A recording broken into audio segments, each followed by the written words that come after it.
17वीं शताब्दी में महाराष्ट्र में जन्मे संत रामदास स्वामी ऐसे संत थे जिन्होंने पहली बार लोगों को बताया कि मन, बुद्धि और बाहु के बल पर कोई भी लड़ाई, चाहे वो अपने आप से हो या शत्रु से हो, किस तरह जीती जा सकती है।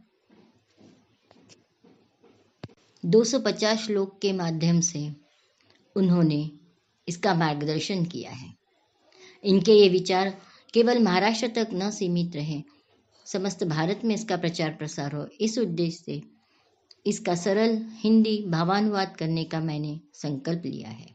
मुझे आशा है मेरे इस कार्य में आप मुझे अवश्य मदद करेंगे और इस वीडियो को ज़्यादा से ज़्यादा लाइक, शेयर और सब्सक्राइब करेंगे। इस श्रृंखला की यह 5वीं कड़ी।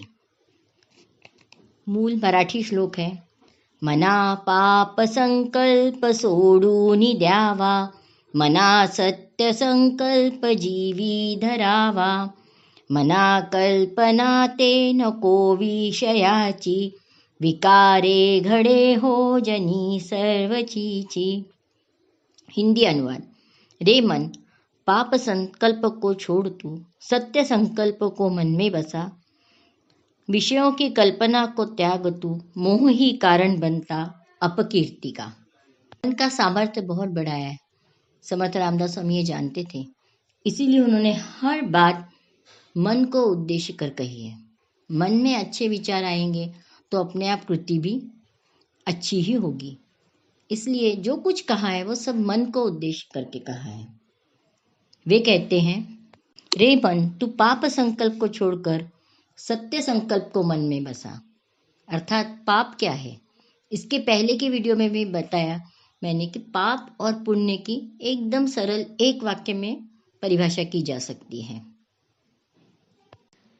पुण्य पर उपकार, पाप है पर पीड़ा। दूसरों के लिए उपकार करना, दूसरों की भलाई करना, यह पुण्य है और दूसरों का बुरा सोचना पाप है। बुरी आदतें सीखनी नहीं पड़ती। राग, द्वेष, ईर्ष्या, ये सभी विकार मन में हमेशा से रहते ही हैं। अच्छी बातों को मन में बसाने के लिए प्रयास करना पड़ता है। इन्हें विकार कहा गया है। विकार यानी रोग। जिस तरह रोग शरीर को जर्जर करता है, उसी प्रकार ये बुरे विचार भी शरीर स्वास्थ्य को जर्जर करते हैं, हानि पहुंचाते हैं।